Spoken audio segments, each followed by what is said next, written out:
उत्तराखंड तुम्हारी और हमारी थाती और माटी, जहां ये तो एक गरीब घर की कहानी है बहुत। और अगर पत्रकारों का इसमें सहयोग नहीं होता तो आज हमारी इतनी हिम्मत नहीं होती कि हम 2-2.5 साल से इस लड़ाई को जिंदा रखा हुआ। पहली उपलब्धि तो हमारी ये है कि आप लोगों के सहयोग से हम इस लड़ाई को जिंदा रखे हुए हैं। और लड़ाई किसके खिलाफ है ये भी आपको पता है। लड़ाई सत्ताधारियों के खिलाफ है, क्योंकि अक्यूज जो हैं वो भाजपा के राज्य मंत्री का बेटा है, उसमें जो मुख्य अभियुक्त है पुलकित आर्य। तो उसी वजह से देखिए तमाम दिक्कतें हमें भी झेलनी पड़ती हैं। कभी हम पे फर्जी मुकदमे किए जाते हैं, कभी कुछ होता है, कभी कुछ होता है। लेकिन उसके बावजूद सबसे बड़ी सफलता ये है कि जो तीनों मुख्य अभियुक्त हैं, पुलकित आर्य, सौरभ भास्कर और अंकित गुप्ता, इन्होंने पूरे प्रयास किए, पूरे दमखम लगाए, लेकिन 2 साल से ये जेल के अंदर हैं।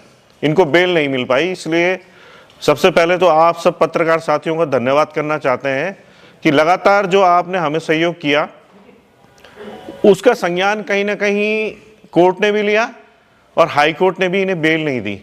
तो मुझे लगता है कि जो मीडिया में चीज़ें आती है या पब्लिक डोमेन में जो चीज़ें आती हैं उसका कोर्ट भी संज्ञान लेता है, और इसी वजह से हम ये प्रेस ऑर्गेनाइज कर रहे हैं। अब पहले तो मैं आपको, बाद में आपके जो भी सवाल होंगे उसके मैं उत्तर दूंगा, लेकिन मैं थोड़ा सा स्टेटस बता देता हूं कि केस का स्टेटस क्या है अभी। तो पहले मैं बात करता हूं कि कोटद्वार में जहां केस चल रहा है वहां पे क्या स्थिति है।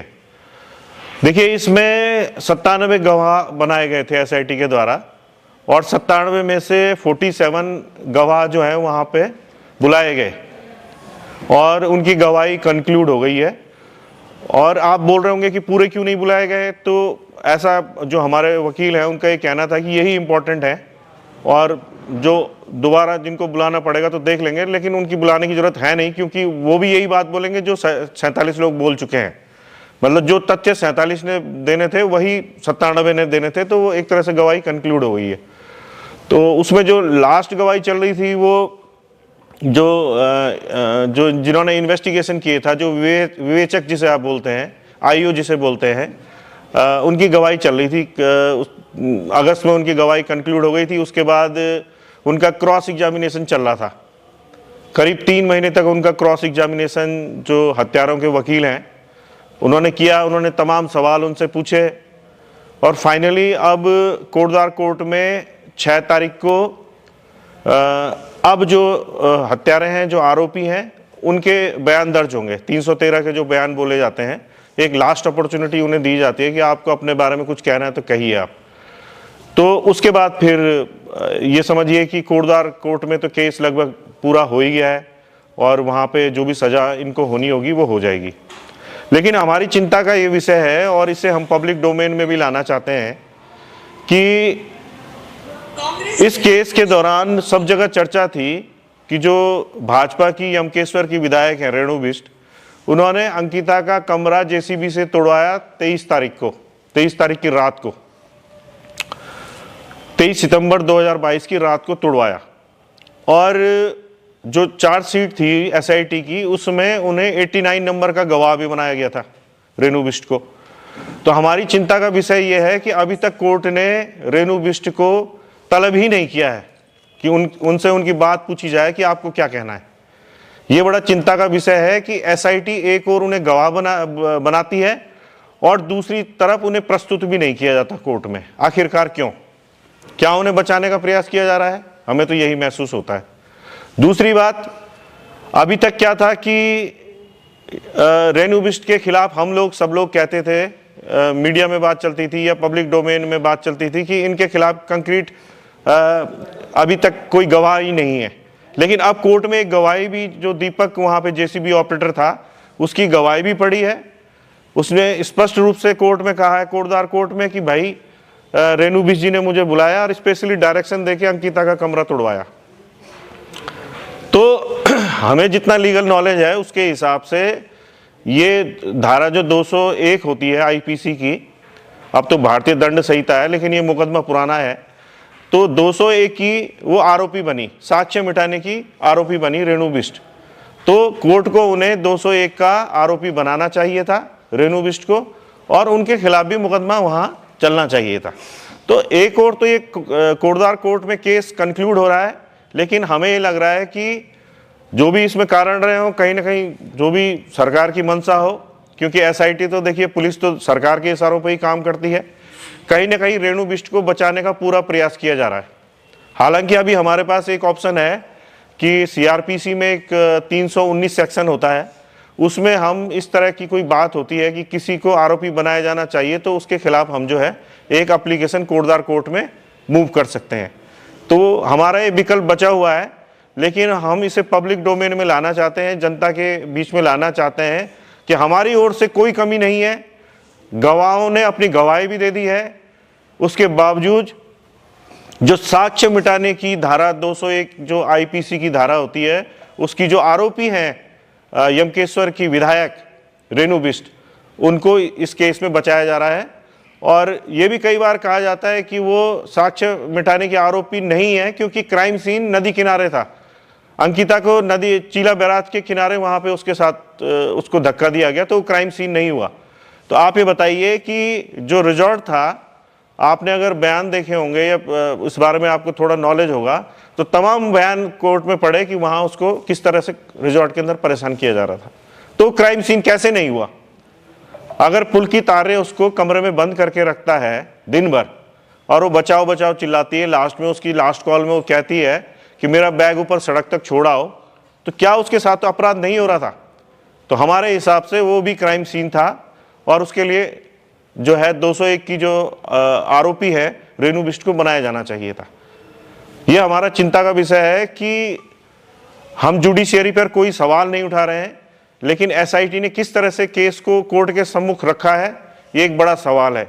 और ये बड़ा सवाल सरकार के ऊपर भी है कि एक तरह से भारतीय जनता पार्टी की सरकार जो ये कहती है कि हम बहुत ईमानदारी से काम करते हैं, अपनी विधायक को बचाने के लिए हमें लगता है कि एसआईटी को कहा गया है स्पष्ट रूप से कि आप इन्हें जो है 201 का मुजरिम मत बनाइए, इनको इनकी गवाही भी तलब मत करिए।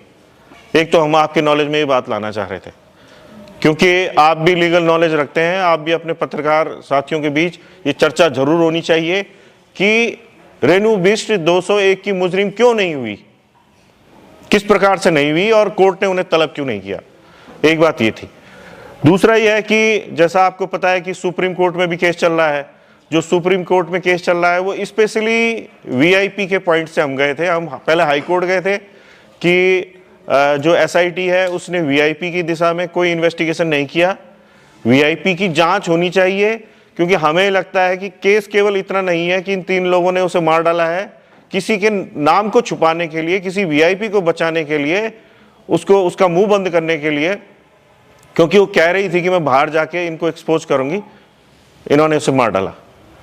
तो वीआईपी की दिशा में भी एसआईटी ने कोई इन्वेस्टिगेशन नहीं किया। हालांकि पुष्पदीप और अंकिता की तो पूरी चैट निकाल दी गई, लेकिन जो आरोपी हैं, पुलकित आर्य है, सौरभ भास्कर है, अंकित गुप्ता है, इन लोगों की किन से बात हो रही थी? इन लोगों की क्या व्हाट्सएप चैट में क्या डिस्कस हो रहा था? किन लोगों से डिस्कस हो रहा था? क्या इनकी लोकेशन थी? जब 18 सितंबर को अंकिता की हत्या हुई, उस दिन ये लोग किन लोगों से बात कर रहे थे? हत्या से तुरंत पहले और तुरंत बाद किससे बात हो रही थी? और इसी दिशा में जो यमकेश्वर क्षेत्र है, वहां से हमें एक इनपुट आया। माँ बाप को किसी ने फोन करके बताया, किसी ने पर्सनली जाके बताया कि जो भारतीय जनता पार्टी के संगठन मंत्री है अजय कुमार, आरएसएस से भी जो संबंधित हैं, वो वीआईपी हैं, वो लगातार वहां पे आते थे और उनकी प्रबल संभावना है। तो जब ये नाम का खुलासा माँ बाप ने किया, तो उसके बाद आपको पता है कि मुझे फर्जी केस लगा के मुझे जेल भेज दिया गया। कहीं ना कहीं मेरे पे प्रेशर करने की कोशिश की गई कि मैं चुप हो जाऊं, लेकिन ऐसा नहीं होगा। हम इस लड़ाई को जिंदा रखेंगे। और मैं आपको ये बताना चाहता हूं कि माननीय सुप्रीम कोर्ट में परिजनों ने, माँ बाप ने हलफनामा देके वहाँ पे स्पष्ट रूप से अजय कुमार का नाम वहाँ पे दिया है और सिर्फ इतनी डिमांड की है कि अजय कुमार या कोई अन्य वीआईपी की पुष्टि केवल इतनी सी बात से हो जाएगी कि जो आरोपी हैं उनकी कॉल रिकॉर्ड खंगाल ली जाए, उनकी व्हाट्सएप चैट खंगाल ली जाए, उनकी लोकेशन खंगाल ली जाए कि हत्या से पहले और हत्या से बाद वो किन लोगों के संपर्क में थी। इतनी छोटी सी डिमांड हमारी सुप्रीम कोर्ट से है। उम्मीद है वो डिमांड हमारी पूरी होगी। हमें जुडिशरी पे पूरा विश्वास है। तो इन 2 बिंदुओं को लेकर हम इस प्रेस को आज ऑर्गेनाइज करना चाह रहे थे और हम सरकार पे भी सवाल उठाते हैं कि जब आपकी विधायक के ऊपर स्पष्ट रूप से कोर्ट में गवाही आ गई है, सरकार कुछ नहीं कहती है, सरकार के मुख्यमंत्री कुछ नहीं कहते हैं, सरकार का कोई मंत्री, कोई प्रवक्ता कोई बयान नहीं देता है, तो आप लोग भी इनके प्रवक्ता या इनके मुख्यमंत्री से सवाल पूछें कि कैसे जो आपकी विधायक रेणु बिष्ट है यमकेश्वर की, वो 201 की मुजरिम नहीं हुई, जबकि स्पष्ट रूप से जो जेसीबी ऑपरेटर है इस बारे में कोर्ट में गवाही दे चुका है। दूसरी बात, अगर किसी व्यक्ति पर कोई आरोप लगाया जाता है तो वो इनकार कर सकता है, ये उसके पास विकल्प होता है। और मौन को भी हमें मानता है कि अगर कोई व्यक्ति मौन हो जा रहा है तो एक तरह से उसने अपराध को स्वीकार कर लिया है। अगर अजय कुमार इनकार नहीं करते हैं कि मैं वीआईपी नहीं हूं, आरएसएस प्रेस में आके अपना बयान जारी नहीं करती है, राष्ट्रीय स्वयंसेवक संघ अजय कुमार के बारे में स्पष्ट नहीं करती है कि वो वीआईपी नहीं है, और नहीं है तो क्यों नहीं है, क्या उनकी कॉल रिकॉर्ड और लोकेशन की जांच नहीं होनी चाहिए?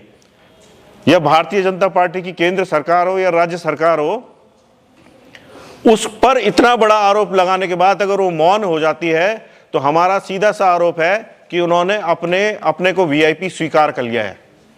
तो ये सवाल सरकार से पूछे जाने चाहिए। और पब्लिक डोमेन में चाहे हाई कोर्ट चाहे सुप्रीम कोर्ट का फैसला कुछ भी आए, लोअर कोर्ट का फैसला कुछ भी आए, ये लड़ाई जारी रहेगी। हम इस लड़ाई को खत्म नहीं होने देंगे, क्योंकि केवल ये अंकिता का सवाल नहीं है, ये तमाम उन बेटियों का सवाल है जो पढ़ लिख रही हैं। और हर भाई हर बाप उम्मीद करता है कि मेरी बेटी या मेरी बहन कहीं भी जॉब के लिए जाए तो वो सुरक्षित रहे। इतनी सी बात है। आप सब लोगों की बहनें हैं, आप किसी न किसी के भाई हैं, आपकी भी बेटियां हैं जिन लोगों की शादी हो गई है। तो अगर हम इस लड़ाई को जीतते हैं तो कहीं ना कहीं हम अपनी बेटियों को, अपनी बहनों को सुरक्षित करते हैं, ये हमें कहना था।